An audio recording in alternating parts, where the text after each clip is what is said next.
हाय प्रिय पुलिस अभ्यर्थियों, मैं जैसा कि अब आपका एग्जाम आ चुका है तो सबसे पहले आपके एग्जाम के लिए मेरी ओर से बेस्ट ऑफ लक। आपका एग्जाम अच्छा हो, टेंशन लेने की आवश्यकता नहीं है। सीधी सी बात है कि अब की बार आपके सामने बहुत सारे प्रश्न जो आ रहे हैं, जो आपकी बार माइंड में बहुत ज्यादा टेंशन जो आ रही है, क्योंकि बच्चों को बहुत ज्यादा प्रश्नों की जो यानी कि परेशानी का जो कारण बन रहा है, वो अब की बार ये 4 बिंदु आपके लिए सबसे ज्यादा परेशानी का कारण बन रहे हैं कि सर सबसे पहले समय मैनेज कैसे करें। हर बच्चे का एक ही समस्या है कि समय मैनेज कैसे किया जाए। ठीक है, कोई ज्यादा टेंशन लेने की आवश्यकता नहीं है। दूसरा प्रश्न उनका होता है कि ऋणात्मक प्रश्न कितने करें, यानी कि कितना अंकन कर लें या ना करें। तीसरा कि कौन से प्रश्नों पर ज्यादा ध्यान दें, कि किस टॉपिक्स को ज्यादा पढ़ें, किसको ना पढ़ें, या किसके ज्यादा प्रश्न हल करें, वो भी अब की बार मैं आपको समझाऊंगा। और लास्ट है कि सीधी सी बात है कि अब की बार एग्जाम हॉल में कितने धैर्य का सहारा लें। ठीक है, तो इन चीजों को लेकर अब मैं विस्तार से आपसे एक एक टॉपिक्स पर बात करता हूं। तो आइए दोस्तों, घबराने की अब की बार कोई आवश्यकता नहीं है, ऐसा कुछ भी नहीं है जैसी आप टेंशन ले रहे हैं।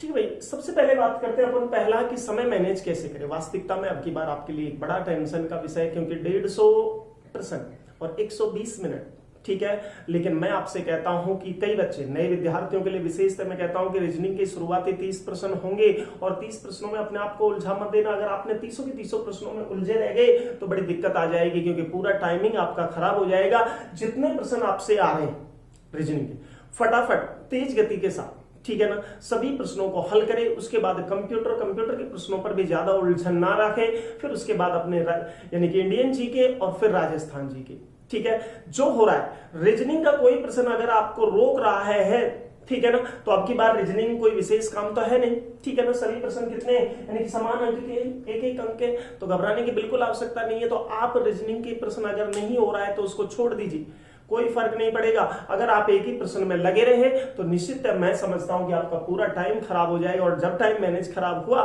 तो लास्ट तक आते आते आपकी हृदय गति, साथ में क्या है माइंड की गति इतनी तेज हो जाएगी कि आप आते हुए प्रश्नों को भी क्या कर देंगे, गलत कर देंगे। तो 30 प्रश्नों में अधिकतम ज्यादा से ज्यादा टाइम अगर लगता है तो आप मात्र 30 ही मिनट लें, इससे ज्यादा टाइम नहीं ले। बाकी प्रश्नों पर फिर क्या होगा, टाइमिंग अपने आप मैनेज हो जाएगा, क्योंकि कंप्यूटर के प्रश्न है, कंप्यूटर के प्रश्न भी अपने आप यानी कि साइट हो जाएंगे। आता है तुरंत हो जाएगा, नहीं आता है तो छोड़ देंगे। उसके बाद इंडियन जीके के प्रश्नों में कुछ प्रश्नों में जरूर 2-4 में टाइम लगता है, बाकी में टाइम लेने की कोई आवश्यकता नहीं। और लास्ट राजस्थान जीके के प्रश्न, वो तो फिर फटाफट आपके बस आए, तुरंत किया, अगला प्रश्न फिर हल किया, बस इसी प्रकार से अपना क्या है समय मैनेज। रीजनिंग के लिए विशेष से आप कोई ज्यादा समय ना दे। 30 मिनट से अगर आप ज्यादा समय देते हैं तो समझ लीजिए आप पेपर को खराब करने की ओर जा रहे हैं। इसलिए रीजनिंग को थोड़े समय में अच्छा करना।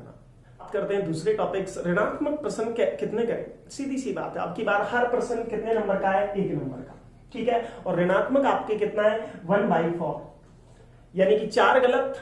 ठीक है, उसके बाद 1 आपका सही गलत हो जाता है। और मैं अब तक का इतने बड़ा अनुभवी व्यक्ति मैंने देखा है कि 1/3 में जरूर व्यक्ति लॉस में जाता है। 1/4 में किसी प्रकार का कोई लॉस नहीं होता। आपको टेंशन लेने की कतई आवश्यकता नहीं है। अगर आप अंत के प्रश्न, कुछ प्रश्न रह भी जाते हैं, ठीक है ना, तो अगर आपको 2 प्रश्नों में असमंजस, 2 ऑप्शनों में असमंजस है, भाई ये भी सही हो सकता है, ये भी सही हो सकता है, तो आप बेधड़क होकर क्या ले लीजिए, रिस्क ले लीजिए। क्योंकि 1/4 आपको घटाएगा नहीं, 1/4 बढ़ाता ही है। क्योंकि सीधी सी बात है कि आपने 100 प्रश्न की, बचे कितने, 50, और 50 प्रश्न आप नहीं कर पा रहे हैं, छोड़ रहे हैं उनको, तो आप 50 में कर जाइए। इतने बुरे दिन तो होते नहीं, ज्यादातर मैंने देखा है कि 20 सही हो जाते हैं, 30 गलत, और 30 गलत का मात्र नेगेटिव कितना कटता है, 7.5 अंक। फिर भी आपको कितने यानी कि 12.5 अंक क्या हो जाते हैं, प्लस हो जाते हैं। तो आपको घबराने की कोई आवश्यकता नहीं है। 12.5, 100 से 12.5 और जुड़ गई तो 112। ठीक है, और इससे आपको बड़ा फायदा है। तो ऋणात्मक अंक में इतना टेंशन लेने की आपको आवश्यकता नहीं है। 1/4 है, 1/4 में अपने घर से कुछ नहीं जाता है, 1/3 जरूर घर से भी ले जाता है, इसलिए इतना टेंशन लेने की आवश्यकता नहीं। अब है कौन से प्रश्नों पर ज्यादा ध्यान। ठीक भाई, सबसे बड़ी बात कि राजस्थान जी के सबका इक्वल होता है, सबका लेवल एक ही होता है। 45 प्रश्न होंगे, 45 में से राजस्थान जीके के विद्यार्थी हैं जो सीधे सीधे कितने यानी कि 35 से 40 के बीच सभी करते हैं, तो वहां तो आप सब बराबर हो जाते हो। लेकिन इंडिया जीके के प्रश्नों को जो जितना सही करता है वो उतना ही आगे रहता है। तो इंडिया जीके के प्रश्नों को अधिक से अधिक सही करना और उनमें डरना मत। ठीक है ना। इंडिया जीके में ऋणात्मकता से बिल्कुल मत डरना, ऑल परसेंट टोटल कर दीजिए, वहां आपको कोई टेंशन लेने की आवश्यकता नहीं है। और लास्ट है एग्जाम हॉल में कितना संयम बरते। सीधी सी बात है कि एग्जाम हॉल है, बॉदरेशन हटा देना, 150 प्रश्न है, कुछ भी मत करना, टेंशन फ्री होके बस ऊपर से अपने एक एक प्रश्न को हल करते जाना। बस बशर्ते रीजनिंग को थोड़ा सा क्या करना, यानी कि बैक में रखकर चलना, यानी कि उसको बस इतना ही टाइम देना, ज्यादा टाइम देने की कोई आवश्यकता नहीं है। मैं आशा करता हूं कि अगर आपने इन चीजों पर ज्यादा बल दिया तो निश्चित आप अच्छे अंक प्राप्त करोगे। और अच्छे अंक का मतलब कि आप 100 प्लस अगर जा रहे हो तो वो आपके लिए सबसे बड़ा क्या होगा, प्लस पॉइंट होगा। हर व्यक्ति 100 प्लस में बहुत ही मुश्किल से पहुंचेगा, बड़ी मुश्किल से पहुंचेगा, क्योंकि थोड़ा सा आपकी बार पेपर का सिलेबस थोड़ा अलग है।